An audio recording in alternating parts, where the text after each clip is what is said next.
What are we jamming on now? Jay, what are you jamming on now besides just feeling yourself with sports dopamine? Woo! Go Buckeyes! Yeah, feeling good about that. On the gaming front, a lot more of Lord of the Rings Return to Moria. Been hanging out in the mines, digging on deep with Courtney. We finally got our tier 4 armor, Josh. Like, we are big swinging dicks on the scene right now. Like, I got a thundering maul that I can just like blast orcs with and like blast them backwards and cause a shockwave. It is freaking blast. Yes. We're going deeper than we ever have. We have just built this giant, monstrous, like, home built out of like adamantium, like granites in the caverns. And so, yeah, we're feeling pretty good and trying to go see like what boss, like this dragon that we found, see if we can like fight it next. So we'll see what happens next. More to come at 6:00. Okay. Dragons are cool.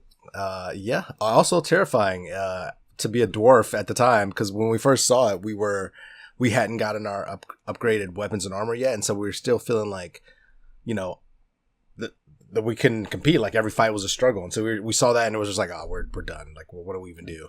That's how it's supposed to be, dude. It's incredible to me that I can remember this, but I had a lot of Skyrim shit in my last few weeks. Actually, I found some YouTube channel that does crazy. I sent you guys some of the videos that does crazy ass socioeconomic analyses of Skyrim, like the unemployment rates. Yeah, I posted on our Facebook page, so if this piques your interest, but you can go on there. But it's like the fucking unemployment rates in all the cities, and like he does these things where he goes into games and examines like all the river tributary, like where the water sources begin, and just how the fuck the water currents work in the world. He's done it for Zelda. He's done it for fucking Skyrim. He does shit for all the like the big open world games. Some of the Fallout games. Tries to go around and like find the actual where each bomb dropped, you know, and like tries to examine where craters are. Like, just crazy ass shit to be doing in a video game. I can't believe it's like riveting for me. I can't believe how good it is. He's probably just because he's a good YouTuber. Probably part of it. He's just a good speaker, but. Anyways, Skyrim shit. Yeah, my whole point of this tangent is I can remember my first dragon encounter in Skyrim. That one that happens outside by the tower, the fallen tower of whatever the first city is, Whiterun or whatever the fuck you first. The first one you go to is that shitty side town, but the first castle you go to, I think, is Whiterun, and there's the dragon battle outside, and it's just amazing to me. That battle too, but just that game in general. How I remember, like, watching that guy's videos. Like, I remember that, like I remember the layout of New York. Like, it's that, like, firmly entrenched, imprinted on me. As far as just like the geography of it is, like, I lived that, you know. And it's like, it's amazing that a video game can burrow that deeply into your psyche and memory. But the dragon battle, the first one, and that it's supposed to it's just overwhelming and like absolutely terrifying for sure. Oh yeah. And eventually, you play the game enough, and like they become an annoyance. Like, God damn it, Yes, we are far away from the annoyance stage at this point. Right now. It is just pure fear. But with our new weapons and stuff, we'll see. We'll be able to actually go make some headway next time. So I'm excited to keep digging in there. Okay. Outside of that, man, a lot more freaking Horizon Forbidden West. Man, I've been, we talked about that and just, it's so good. Such a good story. Continuing that, not going to spoil anything. And then pretty much replacing my PvP time of the day, from Halo Infinite these days is really Marvel Rivals. Man, I've been playing so much of that. Like, it's funny because, Halo competitively has been around for so long that, I have my great games, but I'm just usually good, but never, like, rarely, like, a great game. But, like, with Marvel Rivals, like, I'm just killing. Like, it is great. Like, it's so much fun. As amazing it is to say, there are probably fewer people playing it. As amazing as that might be to say. Well, relative to Halo, like, it's just. Well, yeah. Well, people were playing Halo and, had years and years to master it, but this just came out, so everybody's, trying to get good together. But right now, oh man, it's so good. And they just added the Fantastic Four. So like, Reed Richards and Sue Storm just came in there with updated sweet ass looks. And when I get to my X-Men quest, don't let me forget a Fantastic 4 point. Okay. Man, I can't wait to hear that. On that topic. Me? Yeah, it's fascinating. Like playing that game and trying out the different characters and continuing to learn their combinations of special abilities and team up abilities and all this kind of stuff. Not to mention like just, learning to play the game itself better, just the levels and everything. It has me wanting to like really get into the latest comics, like the latest current run right now. Cause like, I used to follow certain YouTubers, but now I can't because they're talking about the current stuff and I'm behind. So I'm like, I can't even listen to you, unfortunately, anymore. Oh man, that's deep. I'm a sicko, Jay, but that's some sicko shit too. Listen to whatever. I don't know. Anything I consume, I'll usually, if I get really deep off the deep end, I'll listen to people analyze it too. So I guess that's maybe an overstep to say, but I don't know. Just in my mind, the concept of listening, of watching YouTubers talk about comic books I'm reading, this sounds like way off the fucking deep end. Dude, well, I mean, I've always been a comics nerd, but like really, because usually the tubers I listen to are nerds and like some deep stuff that I didn't read kind of thing. You know what I mean? So like a lot of, especially with especially with the MCU bringing in before now where they're starting to bring in Fantastic Four and stuff, but like they would bring in people like Guardians of the Galaxy before, where I was like, what the fuck is this? And like this comic nerd would be like, let me tell you about them. And I was like, oh shit, that's interesting. Yeah. It was more give of like a synopsis instead of having to read 327 comic books. Sure. Yeah. Like, they introduced this character. Let me tell you, like back in 1999, they introduced this and this. And you're like, oh shit. So that's where this dude came, that kind of stuff. So that's really what it is. But like, it's almost like, when you watch your favorite football team, I know you know how this is. You watch your favorite football team, they kick ass like you want them to. The next day, you want to read shit about them. Like, hell yeah. Like, tell me, you know what I mean? It's kind of like that. Like, you read a great comic, and you're like, oh, what are people talking about? And people are like, oh my gosh, did you see? I can't believe he did that to Mystique. Right. It's kind of a similar thing. Nerdy for different subjects, Yeah, sure. But yeah, so I'm just a cunt, Jay. It's fine. But yeah, long way of saying Marvel Rivals is really fun, and yeah, it definitely gets your PvP blood going for sure. Right. Yeah, those cheap ass gamer guys still talking about it, so they're like my pulse on flat screen gaming current events. Yeah, it's funny because I actually saw another YouTuber post something the other day. I don't remember if it was Destin or I can't remember who it was, but they were saying pretty much like Blizzard and the makers of Overwatch should be like very concerned because Rivals is just eating their lunch. Like people are just playing, and it is like it is super popular. I mean, with that IP being the core of it, yeah. If they actually build a good game around, that IP as the core, I mean, I don't, whatever. I clearly don't have any fucking. I'm the last person that should be talking about, but I don't see how those fucking battle arena games can keep up with that. And I understand that they license everything too, but it's not built around 50 years of lore. It's just dickheads with skins, so like I don't know how that competes in my mind, but like I said, I also don't even have TikToks. And so, like, I clearly am not on the same wavelength as a lot of the motherfuckers playing those games. So, well, I mean, if I put it like this, if you take pick your favorite kind of gaming genre, whatever it is, if you take that and then marry that with, like, one of your nerdy favorite IPs together, it's like, oh, look, right. Perfect. It's kind of like that. Like, if you're into, like, battling, PvP, that kind of thing, these MOBAs, whatever style. I don't even know what you technically call this, arena battles.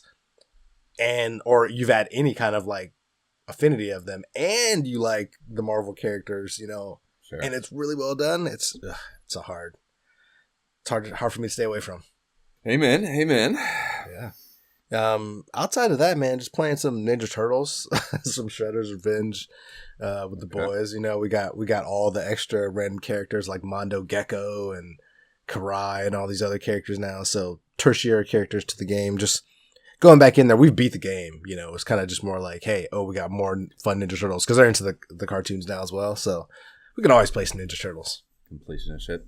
Are they still dropping new shit for it? New characters and stuff? Or? Yeah. Okay.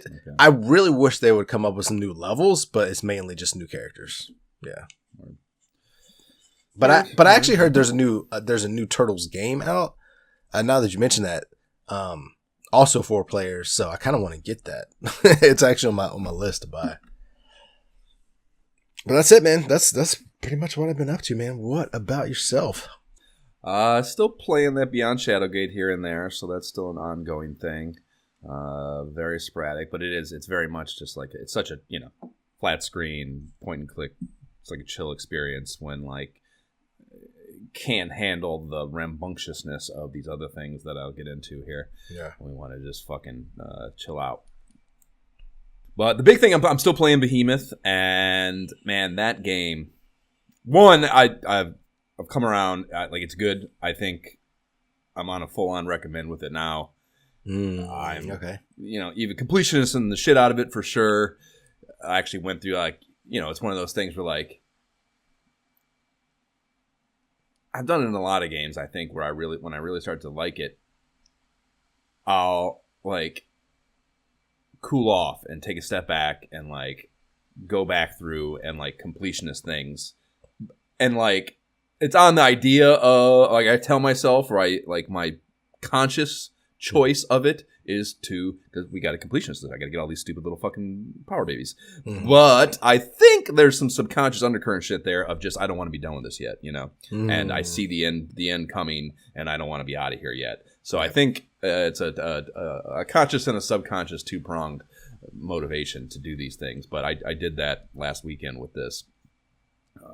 But anyways, the big thing with this, and just like I said the first time, it's the boss battles. It's built around the boss battles. And, man, these behemoth things that you fight, like, even just the encounters that you have, they do a great job of, you get, like, these shoulder brushings with the behemoths before you get into the battle. Like, they're huge. So, like, they don't even notice that you exist. Like, they're doing something, or, like, in the second one was battling, like, a whole battalion of dudes and just smokes them, but you're like a bystander with that can watch that happen, because it doesn't even know you're there yet. And, like, a lot of stuff like that. Like I'm in the third act or whatever now, and, like, it's this big lumbering motherfucker, and he'll just come walking through and just fucking waste towers and stuff. And, like, it just sets up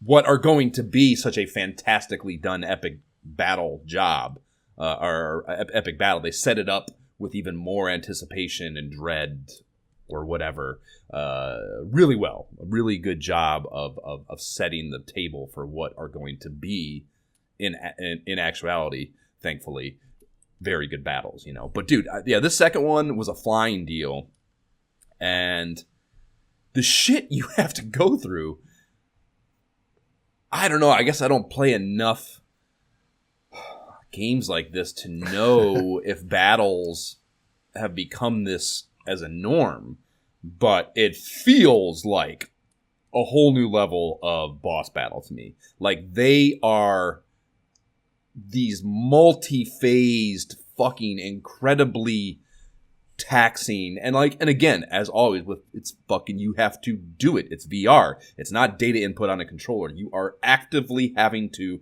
like, this one, you have to, like, you battle it. You're on, like, a tower, on like this rooftop thing, and you battle it for a while, and the first phase of the battle creates an opportunity to climb onto it, and it takes off and goes into flight, and then you are, like, climbing around on it, trying to kill it in the air while it's flying and trying to knock you off and shit. And again, you are there in it, Jay. It's happening. You are fucking high above the fucking kingdom, fucking, like, crawling around on it. When it takes, like, hard banks, you gotta, like, grab on and hold on to shit and, like, stop what you're doing, And then when you finally are, like, towards the end of the battle, it's dying. It's flying. It's plummeting towards the earth, and you're trying to finish it off. And, like, that is happening around you. It's just, fucking, dude, unbelievable. What? That sounds crazy, dude. Dude, it's so high octane, bro. I'm doing the second one, dude. And like, I'm wearing sweatpants and no shirt while I'm playing the game, standing in the living room, right? Mid-battle, I get so worked up and hot, I have to take my pants off. I'm like, I just strip my fucking my sweatpants off and throw them to the side. And I am battling this thing in my skivvies because it's so much hard work that I can't have pants on for it. That's like, great. It's so fucking heavy, man. It is so heavy. It's so good. It's so good. And like, yeah, I'm inching towards that third one now, and I just know it's gonna be off the fucking chain. And I'm sure there's probably, you know, a big boss battle after that. Big body. What the fuck was that? What was I trying to say there? Big body. Big baddie. Maybe it was in the back of my mind. Whatever the case. Yeah. So that's still going on. It's so fucking good, and I will probably be a little bummed when it's all behind me because it is those battles are something else. Dang. All right. Yeah. And the other thing that I'm hot and heavy on, we just got into looking for co-op things, and we found it's called Cookout, a sandwich tale. It's what's behind me now. It's Overcooked. I mean, dude, I mean, it's just a concept for a game, so I guess you can't, you know, trademark or copyright that, but it's like fucking like remarkably similar, like direct ripoff of Overcooked. Like, I can't believe it's. You're saying it was inspired by. Right, precisely. Heavily inspired by. But it's from Resolution Games, which are the people that made Demio. So, okay. Yeah, okay, so, you know, they're they're great, of course. They're fucking phenomenal. And there's a lot of like little fun overlaps. The narrator from Demio, that woman, is the narrator for like the game, so you get a lot of that. There's a lot of little cosmetic callbacks you can get for your avatar. As the guy, you can see my little pug next to me. Fucking that dinosaur outfit was expensive as fuck, but I wanted it so bad, and it was so worth it. Oh my god. Not real world expensive. I didn't spend any more money. Oh, okay. I was gonna say, oh man. But yeah, even that, I want to say the game was only $20, maybe $19.99. I want to say, so it's not expensive. I mean, it's not, you know, it's not Behemoth or fucking Batman or something, but still, $20 seems kind of cheap for how much we're getting out of it.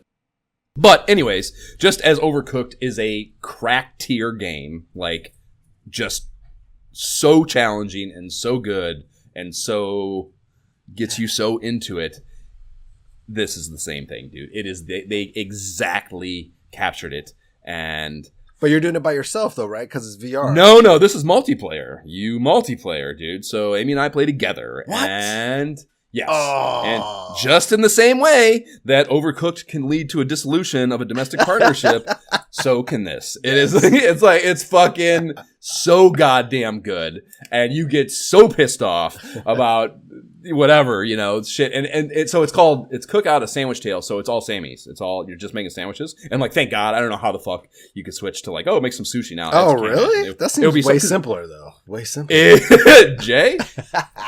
It sounds like way simpler because you're thinking data input on a controller playing Overcooked.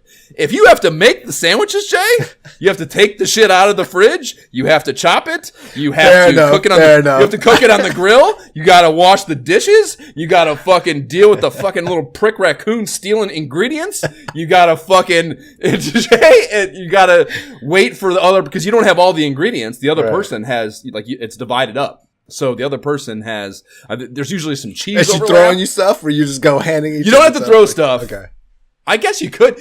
Some of the achievements are to like throw the ingredient and have it land and make a perfect sandwich. Because that's the thing too. Ooh. You can't, like, a lot of the objectives are, you can't just have a sloppy ass sandwich falling over on its side. It's got to be like done right, you know. Not even just in order, but just done. The shit's got to be placed properly. Wow. To make it a perfectly stacked sandwich, and holy fuck is it hard. And yeah, dude, and like, you know, it takes time, of course, and that's the thing. That's what part of the like crack loop of Overcooked is, that you know, it's this like round of 3 minutes, and then there's 3 of them, and if you fuck up any nanosecond of all of that, it basically blows the whole thing and you got to do it over, and it's so frustrating to be like, almost have a perfect run of a very difficult level, and then the one thing goes wrong, you're like, fuck!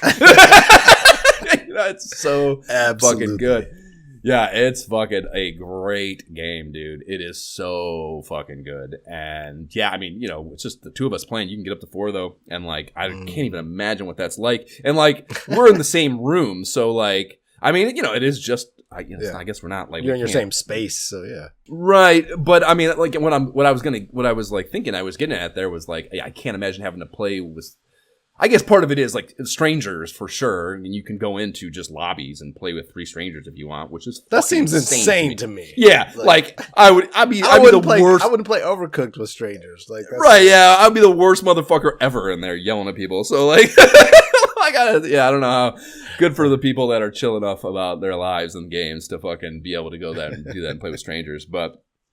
Yeah, you can play up to 4 in a lobby together, a private lobby together, and like that's got to be crazy, man, because you're relying on, fucking Todd, throw the fucking ham on the, like it's only having one person and everything having to be between the 2 of you is obviously a lot more organized than adding 2 more fucking unknown variables to the equation. And I imagine it scales in some way, shape, or form also, as far as the difficulty and the number of variables per sandwich, blah blah. So like. It's got to just be fucking chaos to play with 4 people, but it's probably a amazing party game. Oh, I might have to go get that one, man. It's so good, dude. I cannot stress enough, if Overcooked is even like on flat screen Overcooked is even kind of fun for you. It's fucking perfect as far as like a VR expansion of it. Okay. It's so fucking good. And it's cute as shit. The fucking, like, it's all the avatars and shit. It's all cute as fuck. And like, nice. The people are like waiting over at the window for you to make the shit, underneath the sandwich order. They talk shit. They'll fucking like, it's really, really, really well done. Really well done. And they do a good job of all the, you're getting different cutting boards, getting different knives, and all the knives look different. I think they kind of operate different. Like I have this battle axe that I got, and I feel like it works better than the other knives I've had. Probably a battle axe. but I mean, you would think that they would all, I would expect them all to function the same and just be cosmetically different. But I feel at least it's whatever, the psychosomatic or whatever that fucking is doing more for me. So. Yeah, it's fucking really, really good, dude. So good. So playing the shit out of that when we can weather it, like I preemptively take my pants off for that game. I know I'm gonna sweat like a fucking pig, and my pants are just gonna ride up on me, and I'm gonna be irritated. So I just fucking take them off to begin with. Why dilly dally around? Why? Yeah, man. It's so good.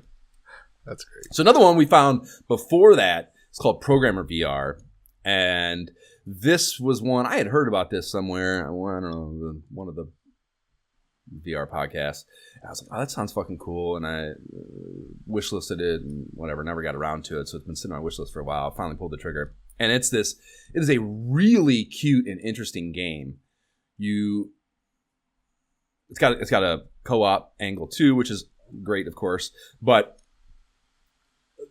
It boils down to there's this little robot character that's cute as shit, and you have to get it from point A to point B on these little courses that are out in front of you, So in theory, super simple. Mm-hmm. And the way you do it is, like the whole idea, the reason it's called Programmer VR is because the way you instruct this robot or move this robot is via programming instructions. So, it starts very simple. Move 3 spaces.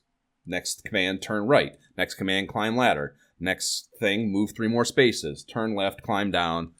Reach in goal in loop, So it starts off with relatively simple commands like that. Then they add if-then loops. Then they add the need to repeat and constrict the number of like actual commands you give it to a certain number. And like they complicate but it all boils down to an allegory for computer programming. That sounds super nerdy to me. Like, whoa. It is super. It's super nerdy, yeah. But you're basically creating the optimal, most efficient routine of execution for a problem set is really what it is, and the robot is just a visualization of that routine, in that program in your head. So it's and it's it's incentivized or complicated by of course there's points and leaderboards and blah blah blah blah all that shit. So you're like incentivized to do it faster, of course, which only makes it harder to say the least.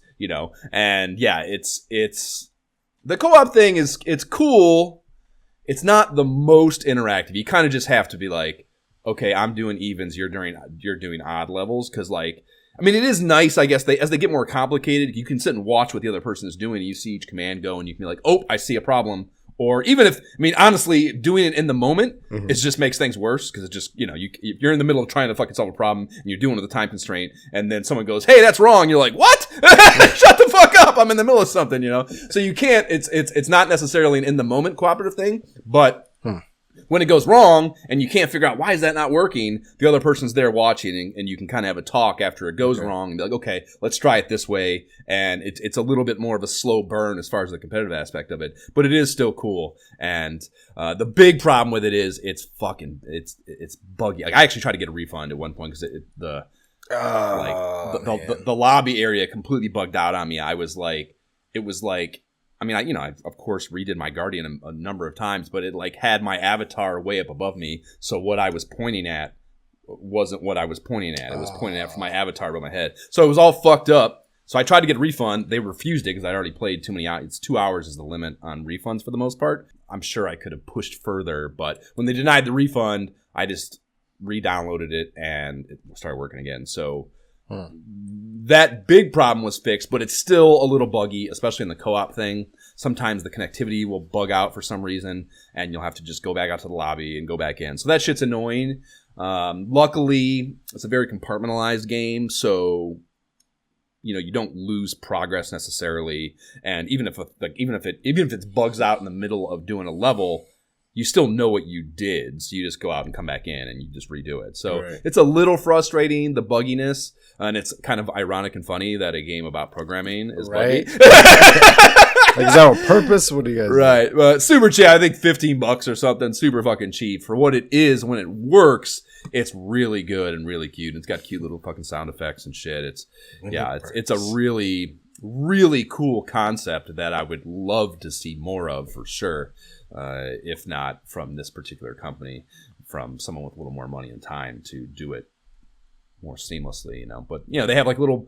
It's not a big enough game for it to probably be really like the leaderboard stuff. I mean, it's got plenty of players, but it's not like, you can see that it's not being played a ton at this point. But they have like daily challenges that you can do, and I question how those are being populated.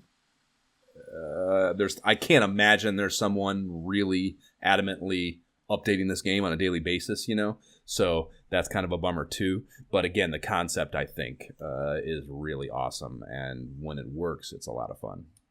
So that's a cool one. Also a good co-op thing if you're looking for that. So that's kind of it for VR games for me. Okay.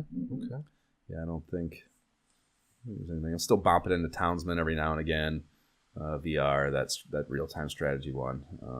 Took along on that, I guess, as well. But yeah, the Uncanny X-Men quest is the other big thing I want to talk about. So I got up to the Days of Future Past storyline, issues 141, 142. So this is like, I think 1980-ish, I want to say, is when that's going on. So this is when, just after Scott leaves, or Cyclops leaves, and Kitty Pryde comes in.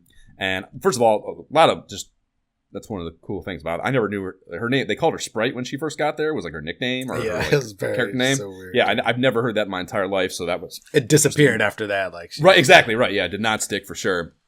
But, and whatever. If you don't know this, whatever. It's like this is actually what the cartoon, the first couple episodes of the cartoon was this storyline. So fuck you if you don't know the story. But basically, she travels back from a dystopia in 2013 where mutants have been eradicated and the last few remaining are enslaved. And the future, the X-Men that remain in this timeline or whatever, is just her, Storm, Colossus, and Wolverine left alive. And they've actually added a wheelchair-ridden Magneto as like part of the group / their leader or whatever. And then there's also one other chick, I can't recall her name, but I don't think she's prominent in the, maybe she could be. She has a psychic ability. She might be that the one that's always hanging out with Havoc in these earlier comics. Whatever the case. So it's them, and back in the present, the group is currently those four: Storm, Colossus, Wolverine, Kitty Pryde, and then Nightcrawler and Angel has came back right after Cyclops left, and after like the Jean Grey Phoenix saga fucking deal, and then Xavier, of course. So this might be a hot take, but I think that storyline is the first good storyline of the book. Like, that is a really good and interesting story that for the first time I didn't feel like I was kind of just like, I'm doing this to read all the comics. Like, I was reading and I was like, okay, I'm interested. I can't wait to read issue 142. That was cool, you know? Yeah. So that was nice. And you know, that includes the Phoenix saga. Our saga that I feel that way about. That was also kind of ho-hum and a little bit cookie cutter to me. So it was cool to finally get a fucking story that I really liked. And yeah, I'm up to like I think the like high 140s now, so early 81. And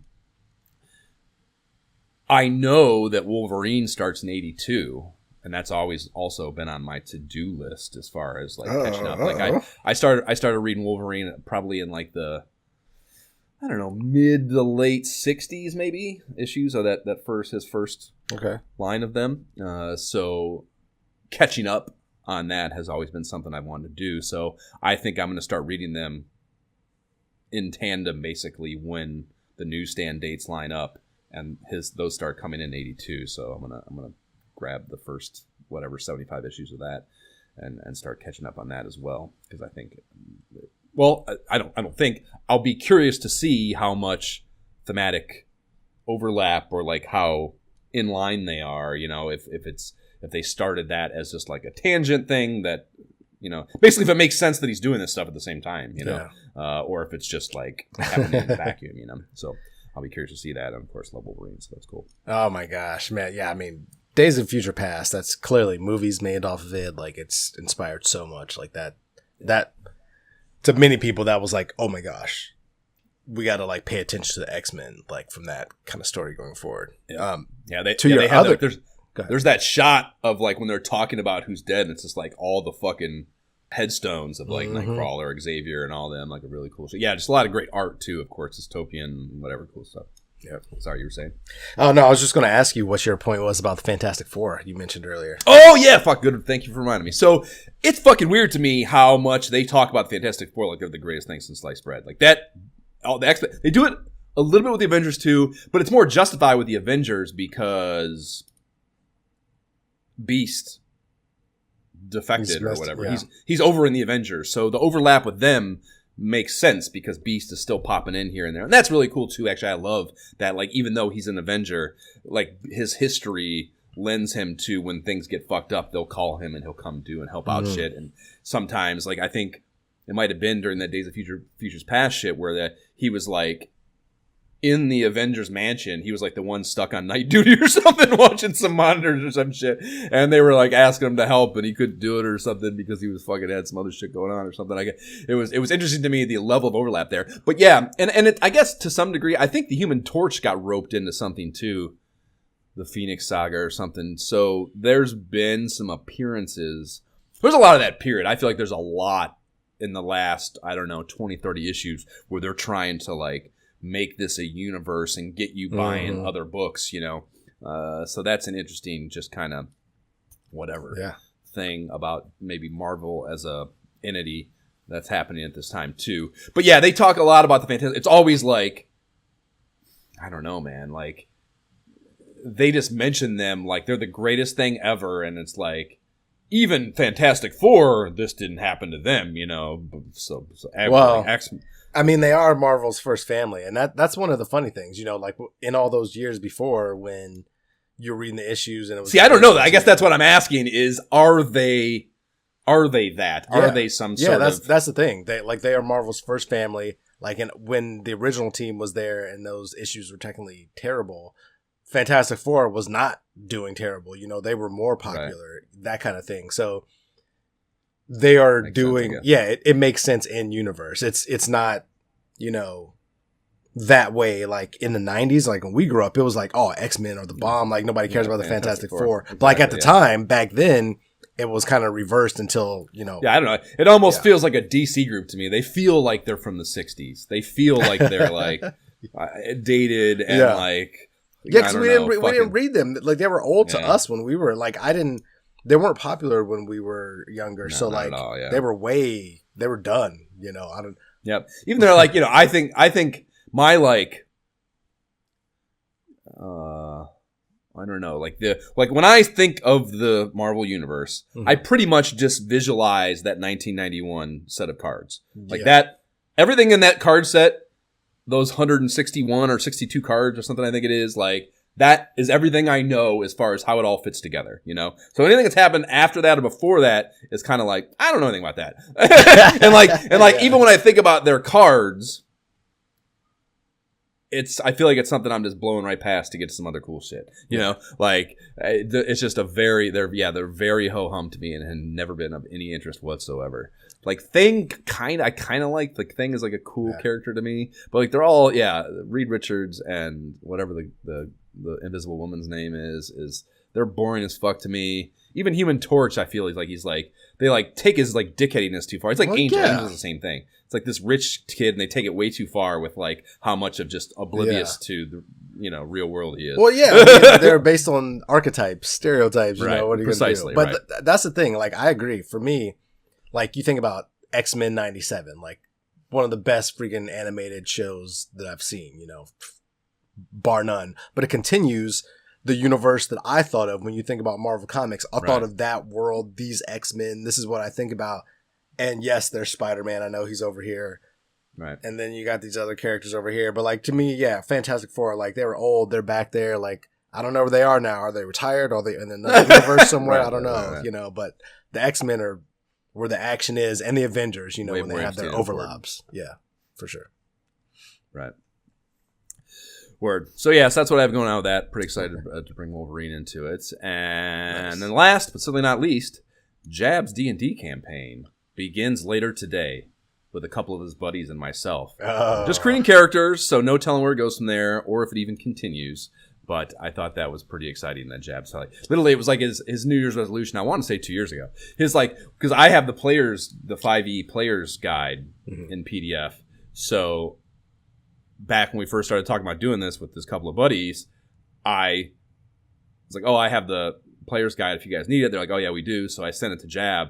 And he in Jab, the perfect Jab fashion, he never sent it to them. So, so literally, I'm out watching the Cavs beat the fucking. Speaking of sports dopamine, the fucking Cavs, dude. I'm out watching the fucking Cavs on Wednesday night with my buddy Danny, watching them trounce the supposed best team in the NBA, Thunder. The Thunder, and and. They're like, yeah, we never got that. I'm like, what the fuck? I'm like, I know I sent it to you guys. And I go in, I literally find the email. It's like October 21. So 2 years ago, over 2 years ago, that was that over 3 years ago? 21. Maybe it was 22. Whatever the case, a long fucking time ago that he's been talking about doing this and getting it up on its feet, and it's finally happening. So pretty fucking, I don't know, mind-blowing shit that it's actually coming to pass. But like I said, I'll be surprised if it sticks. You know? Nice. But it'll be cool if it does. Good luck. Todd the Tiefling Ranger is ready to party. and his honey badger pug.